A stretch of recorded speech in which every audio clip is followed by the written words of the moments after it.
recent and one of the hottest record hop hits of them all.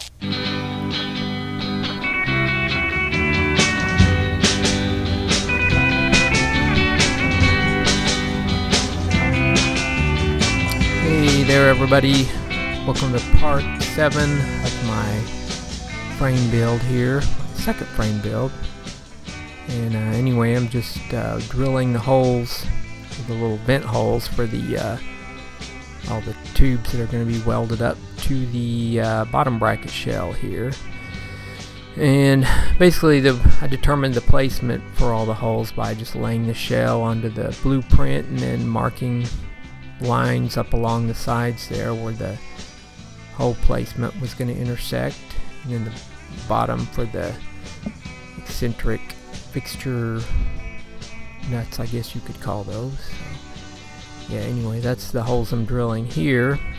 It's just the diameter that I would need to thread into them with the nuts welded right up above there, this direct hole here. So that's kind of what I drilled the C-tube and down tube holes as well. And the chain stays, they were a little, it's going to use a little smaller hole. So yeah, so I drew a center line through the bottom bracket as well there to get a kind of just a good idea of everything, placement for the down tube and C-tube holes.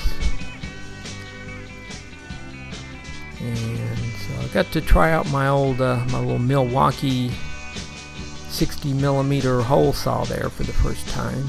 So tried to go as easy as I could with it, because I figured with that larger diameter it's going to be, you know, at the far outside edge, the bigger the hole saw, the faster those teeth are going to be ripping through there. So just went pretty gentle with it, and you know, just very minimal pressure, which is, it's nice. You can really regulate the pressure there with the drill press. So that it cut really nice little cut there. Got my center line there drawn on the C-tube as well, which would be nice for, you know, I'll drill another vent hole where the top tube attaches. But the bottom bracket shell on, you know, for this particular setup, it's narrower than a standard 68mm shell. So I believe it's 60mm wide to 60 versus 68. So I just used some shim pieces there. That once just stacked them up and got the perfect, you know, I guess it would have been about approximately 4mm of total stack height, and you know, that just centered the seat tube, and that's what I'm going to use for basically the rest of the frame build. Is just the tubes essentially that I used on my last one, because they are the little blocks there, I guess you could say, tube blocks. Here I'm just tacking the seat tube to the bottom bracket shell, and I flipped it around here, and you know, rather than just putting that fourth tack, I just ran a short little bead here, and then I don't know, after this went on and just welded the whole thing up. So I don't know, came out pretty good, better than my, I don't know what the deal was with that first one. Well, I know a couple things. My old TIG torch, that thing eventually it just kind of cut out, and it was real intermittent. I tried to use it again, you know, a couple months ago, and it's very intermittent for some reason. You know, if there's any experts out there watching this, feel free to comment. But every now and then it just it won't allow the argon to come through the torch for whatever reason. So anyway, yeah, this weld, I'm, you know, not 100% happy with it, but it's by far better than the last one I did. So anyway, with that big shell, I was kind of hoping that the down tube wouldn't interfere any with the junction of the seat tube junction, but it overlaps or comes up just a little. So I kind of had this idea, you know, I'll get to that in a minute, but here I'm cutting my the ginormous 38mm down tube there, and I almost made a fatal error here, because I cut it kind of mistakenly cut it at the line where my notch was going to start and not the cut line. So ended up being okay. I had, you know, there was enough notchability on both ends, so it wasn't wasn't a loss there, but that was a close one. Always make sure before you're cutting your stuff and rushing through it to make sure your measurements are right. But anyway, what I did here to offset the cut was I removed the little spacers in the old El Cheapo Harbor Freight hole saw there, so it actually has an offset cut to the tube. And yeah, that actually worked pretty decent. Gave me a good idea though, that I think I'm gonna, this is an idea for another video, but I think I'm gonna make another fixture to hold the tubes but it's adjustable in or out there, so I can, you know, do things like the tops of the seat stays, you know, it's not just a straight cut there. So I don't know, something to experiment with later. But yeah, a little bit of an offset there, so that's exactly what I was looking for. And you know, it was almost, wasn't quite enough. I had to dimple it out just a little, but I don't know. I'm going to switch out my hole saw here to do the notch for the head tube. And this was a little bit of a cluster, but anyway, you know, just the Harbor Freight tool. You basically have your arbor. Most of these drill bits will have some holes or something. This had a big one, so you could just, you know, easy to take off. But there's another video where a guy couldn't get one of these loose and broke his tool on review and yada yada. Kind of got lots of comments on my one of my videos I did on this little tool. So there are some flats there on the top. I found this is one of my granddad's old tools, but I found this and it's kind of just funny.